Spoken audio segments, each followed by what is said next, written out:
Hi Pisces, how are you guys? I hope you're doing well and are safe. We're going to go ahead and do your May 2020 reading, doing the horoscope spread. So we're going to combine tarot and astrology here, go through different areas of your life and see what does Pisces, Sun, Moon, Rising, and Venus need to know. As usual, guys, these are for the collective, so they may not resonate with all of you. There will be an extended reading for the ones that do feel this resonates. All right, so let's see. Pisces, Sun, Moon, Rising, and Venus, please, May 2020. What does Pisces need to know? What are the messages for Pisces? One more. Six of Swords and the Lovers, which is also number 6. Number 6 seems very important for you guys here for May. It is the number of harmony, balance. We're talking making a decision regarding a connection, a twin flame connection for some of you here. So let's see. Nine of Swords, someone is very anxious, worried, overthinking, because they're waiting. Three of Wands, observing and waiting and anticipating. All right, so let's see. This is Aquarius energy, okay. Oh my goodness, look at you, how you're starting here with the Judgment. This is how you're going to be feeling. This is how you're going to be seen. This is all about appearance. This is also all about actions. Judgment is second chances, rebirth. Again, some of you may see this as a sign, as a calling here to change in a new direction. Remember, we did have the Lovers there. So I feel like this is, for some of you, it can be an apology or a return. But overall here, a rebirth. You are going to be seeing May as being reborn here. Something that is meant, a divine calling, a divine moment. Major changes because it's a major arcana. Scorpio energy, Pluto. Judgment, though. You are going to be waiting for this moment of truth with the Judgment. What is happening? Also, if you're dealing with an Aries, there's a second chance there. What is happening in the second house? Hierophant energy. Look at this. But oh my God, this is very intense, Pisces. High Priest or Hierophant here and Judgment. Look at this. The Lovers are in this one. They're kneeling here toward, again, I see the High Priest here or the Hierophant as traditional. We're talking also about a spiritual connection. We're talking about religion here, faith, different upbringings. It is in the second house, which is the house of self-esteem, of value, of possessions. Very materialistic as well here. Taurus energies, and it is the Taurus. So if you're dealing with the Taurus here, there's something here that both of you are connecting on a higher level, but you are being prevented here when it comes to your values. Maybe, again, both of you have different values or different religion or different culture. Also, when it comes to money here, just money, to look at it, the Hierophant is someone here that has to do with the government. Someone that is holding the power. Looking also at your possessions in a different way, in a more spiritual way. I think it has to do with your connection, though, and your self-esteem here. Do not let materialistic things, again, prevent you from reaching your higher potential here. It is the counselor, it is the teacher as well. Oh my goodness. Okay, so what is happening here in your mind, in your thinking, also in your environment? If we are talking with a Gemini, there are some things here that are not being very much out in the open, or agendas, sneakiness going on. Overall, though, if this is you, Pisces, if this is your mind and your environment, with the Seven of Swords, we're talking about deception, or we're talking here about something that you don't want to be revealed. Sneaking out here, things in the dark type of situation. Not being caught is with the Seven of Swords. Again, this may be your mind here and how you're trying to prevent something. Moon in Aquarius energy. So you are waiting for this moment, but when it comes to your environment, I see things are very much about untruth. about avoidance, about ghosting.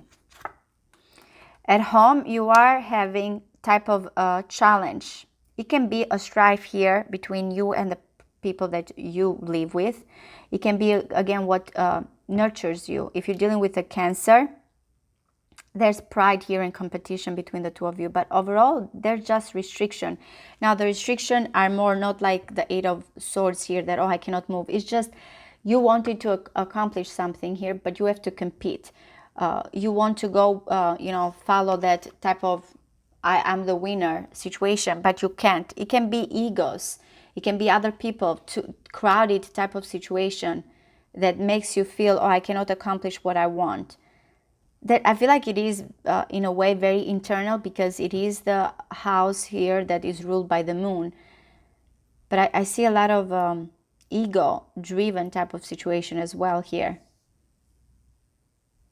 Not knowing what you're fighting, just feeling the challenge, just feeling the restriction. You can see that the people are blinded here. All right, so when it comes to your 5th house, this is the house of a pleasure. This is romance. This is hobbies, talents, fun house, going out and dating. For some of you, your love interest is the Queen of Pentacles. This may be also how they see you. The Queen of Pentacles, very earthy. It can be a Virgo, Capricorn, Taurus. It doesn't have to be, though. I see her also as the mother, and since we are talking about the 5th house, which is the house of children as well, some of you are just, concentrating here on your children. But overall, having the Queen of Pentacles in the 5th house, we're talking about someone here that is steady, grounded, earthy, very pleasurable type of energy in the romance house. Nothing here like too dramatic, and not that it doesn't have passion, because the 5th house has passion, but this woman has a calming demeanor about her here. Someone that can be very loyal as well. All right, the King of Cups, though, is coming here in the 7th house. In the 6th house. This is the Virgo house. If you are dealing with a Virgo, there's love there. With the King of Cups, this may be also someone that you work with. It can be Cancer, Pisces, Scorpio. It doesn't have to be. I believe these two individuals go very well together. Now, the 6th house, it is your work situation. It is your day-to-day routine. I feel like if this is you, you are emotionally stable here. It's all about feelings and kindness and generosity here. It's someone that, you can feel, if this is you, always being supportive of others people, feelings very empathetic. If this is the man that you are dealing with, this is a person that will be there. This is a person that will wipe your tears. The King of Cups can really handle emotions very well. He does not shy away from emotions. All right, so it's portrayed here as a Pisces. All right, so what is going on? Stay here so you can see all the cards. What is going on in your 7th house? This is the partnership house. It can be marriage, commitment, one-on-one connection. King of Swords. If some of you are dealing with an Aquarius, they had the same position here. Now we're dealing with two different individuals. It can be the same person when it comes to their working situation day to day. They're more emotional when it comes to that commitment house here. They're more of a detached energy. Or again, you may be dealing with someone else. Now, is this a person you are having a hard time at home, that you're struggling here to understand? The King of Swords in the 7th house, I have to say, I see him as a good partner, but not emotional. This may be a person that is very, he's good advisor, but again, it can be the divorced person here. It can be the person that is not letting his emotions guide him. It's just a good advisor, like a person in uniform, very much to the point.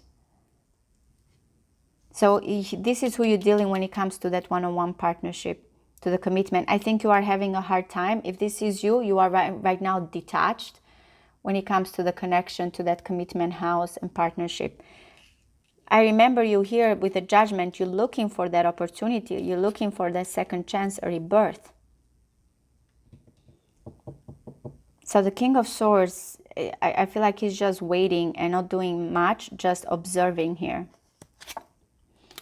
Okay, so we are going in the, by the way, if you're dealing with a Libra, I feel like he's coming here with, he or she as a Libra, but it's very much to the point and very much trying to make a decision here that is best for both of you. If you're dealing with a Scorpio, they're waiting, patiently waiting, nurturing. Now, overall, the 8th house is the house of intimacy, is the house here of seclusion, two people connecting here, soul to soul. We are talking about also investment. So if you have been investing something, especially here, because this is the money of debt, taxes, it's a waiting game with the 7 of Pentacles, waiting for the fruit of your labor here to come in. But overall, I just see it patiently waiting for your values. Remember, you did have Taurus in the 2nd house, which is opposite the 8th house, and you have Jupiter in Taurus. Jupiter in Taurus saying that everything here that I, invest has to have value. So if I'm going to keep investing on this situation, will I get that value back? And this is what is going on with you and someone else here, especially if it's a Scorpio energy there. Just the waiting game. All right, so what is happening in the 9th house, Sagittarius house? This is also the house of long distance, international. We're talking about also different religions, different beliefs, opening your horizons. Oh my goodness, the devil. I believe Aquarius had the devil in the extended reading in the same position. The lovers are coming again chained here. You and someone else, and that's why you're waiting. Look at this very, very karmic type of connection, whoever you're dealing with. You both are trapped in your own egos, in your own upbringing, in your own religious faith. You want to be together, but again, because of all this other situation, commitment and stuff, you feeling trapped and chained. Whoever you're dealing, they are obsessed. There's codependency here. I will say also to the ones here, be careful regarding your beliefs. Not to let them trap you here or keep you down in your religions and your upbringing. Have an open mind. But if you are dealing with a person long distance here from you, they are feeling right now the obsession, the longing, the lust type of energy. All right, so what is going on in the 10th house, which is your career house? We are talking here about your glory house, your reputation, your achievement. You have the justice. Some of you are going into law with the justice there, but you are looking at the right time, the right way. The justice is very much fairness. It can be regarding this person here, the partnership. I feel like things are going to be well balanced when it comes to who you want to be and how you want to be seen. As I mentioned, some of you may be doing something here about the, ethical issues, lawyer here, legal matters. That's how I see the justice, balancing things, what's fair, what's not fair situation. But again, also it is very much the universe answering here your calling. You have the judgment and the justice in the same reading here. And I feel like you are going to find your calling that will be well balanced here in this situation. So it's a very beautiful card to have. It may be also regarding this person that is helping you here. So I'll say be careful with the 7 of Swords. There's no shortcuts.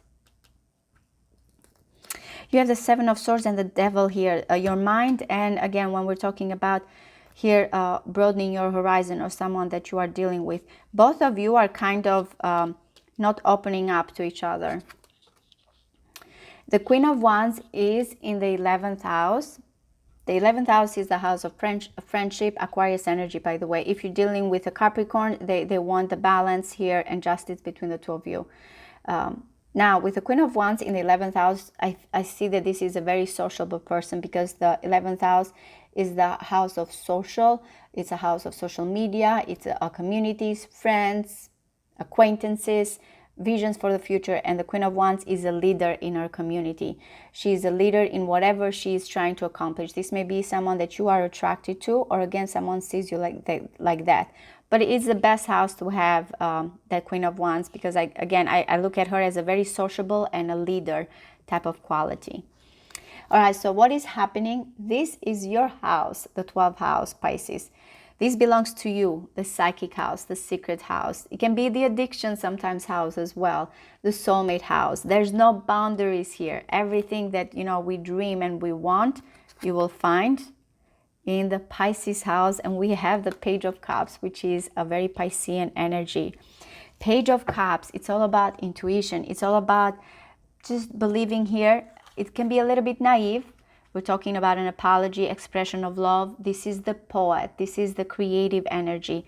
Again, an expression of love, it's what you need to know. If you are connecting here with a soulmate, they want to express their feelings. There are also behind closed doors or telepathically here, we're talking about this new love, messages of love, expression of love, poets, singing here. That's how I see these flowers and feelings. I see the Page of Cups. It's all about love. And that's what's behind here. Are you waiting for someone here to express that? Eight of Pentacles is what do you need to know you're going towards to. Eight of Pentacles, Virgo energy. We're talking about the card of perfection, of working, of a skill. You and someone else very much maybe here building something long-term and looking at it that you still need time, but you are almost there. You are overcoming that Seven of Pentacles, which is waiting, nurturing here and going towards something more steady, more long-term. The Eight of Pentacles requires concentration, patience for something that we value. It's again, whatever we want to achieve here, we know that we have to put work. Everyone requires that kind of perfection here when it comes to the other person or regarding a work or a talent that they have. But you're moving towards something very steady and long-term here, Pisces. Okay, guys, I hope this does resonate with you. I think overall you have a pretty good month for May 2020. Remember, take this as guidance. You have free will. Just take it of what you need to work on. For those that are interested in the extended reading, I will go ahead and post the link in the description box. Thank you so much for your support, and I'll see you next time. Thank you. Bye-bye.